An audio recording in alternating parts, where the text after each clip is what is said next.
Hola chicos, chicas en la casa, espero que estén muy bien y hoy día nos convoca, ¿cierto?, una nueva cápsula de filosofía y vamos a continuar con la materia que estábamos viendo en la clase anterior, ¿cierto? Habíamos visto la importancia de la filosofía, lo que nos llevaba, ¿cierto?, a tener nuevas perspectivas y cómo en algún momento la filosofía fue muy importante para toda la sociedad. Pero en algún momento eso dejó de ser tan importante y nosotros, ¿cierto?, caímos en los 5 vicios que pudimos ver en la clase, ¿cierto?, que me imagino que ustedes recuerdan. Y si no, los podemos repasar y me pueden preguntar en la próxima semana que viene nuestra clase, ¿cierto? Pero, ¿por qué entonces la filosofía dejó de ser tan importante como lo era? Para eso debemos revisar la historia de la filosofía, porque claro, la filosofía tiene una historia. Tiene un comienzo, tiene diferentes épocas y eso es lo que vamos a revisar hoy día, así que te invito a ver la siguiente cápsula.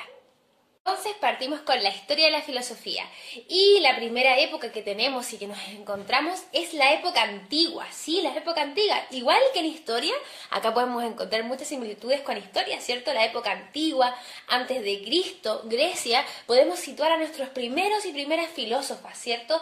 Ellos, a diferencia de lo que se acostumbraba en esa época, dejan de darle respuesta a los eventos de la naturaleza o a los eventos de las personas a través de las creencias de la gente o de las habladurías de la gente, sino que empiezan a pensar, ¿cierto?, a buscar a través de la razón las explicaciones y a preguntarse grandes preguntas como ¿qué es la justicia?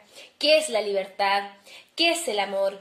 ¿Qué es la belleza? Y ojo, no lo hacen a través de creencias o supersticiones, sino que lo hacen a través de la razón. Luego de la época antigua comienza la época medieval. En esta época no solamente nos preocupamos de lo que pasa en nuestro exterior o en la sociedad, sino que también en nuestro interior, en la espiritualidad, ¿cierto? Comienza la época importante de la religión, en nuestro caso del catolicismo, ¿cierto? Como ustedes podrán ver historia. Y la filosofía intenta entonces equilibrar la razón y la religión.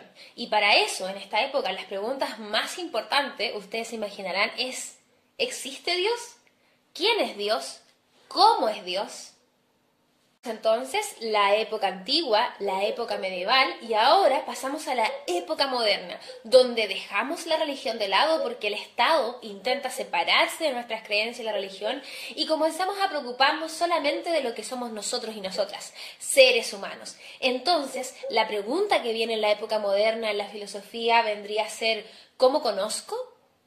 ¿Cómo sé que soy un ser humano?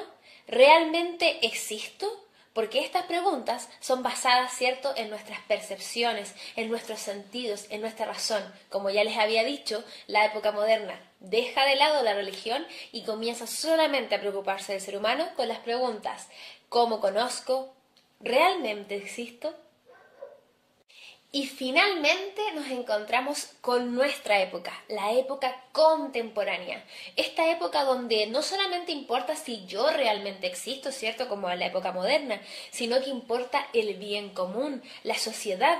¿Qué podemos hacer nosotros para mejorar la sociedad? ¿Qué leyes existen para la sociedad? Y por eso las preguntas de esta época son ¿qué es la sociedad?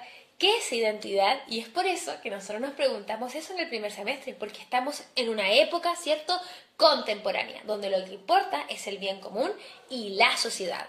Entonces, ahora que tú ya conoces estas épocas y conoces estas preguntas, te invito a repasar esta cápsula y fijarte en las preguntas de la época antigua, en las preguntas de la época medieval, en las preguntas de la época moderna y en las preguntas de la época contemporánea.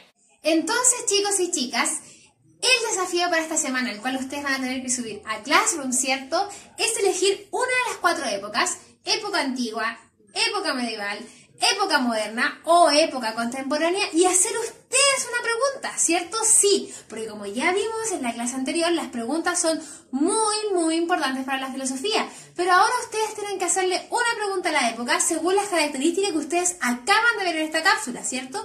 Yo ya di hartos ejemplos de preguntas de cada época. Ahora a ti te toca hacer una pregunta y subir esa pregunta a Classroom, es decir, solamente tienes que escuchar esta cápsula, ver las características de la época antigua, de la época medieval, de la época moderna y de la época contemporánea y tú crear tu propia pregunta. Entonces le sacas una foto a la pregunta y envías eso. Así que queda muy atenta a tu desafío de esta semana. Un besito y nos vemos en clases.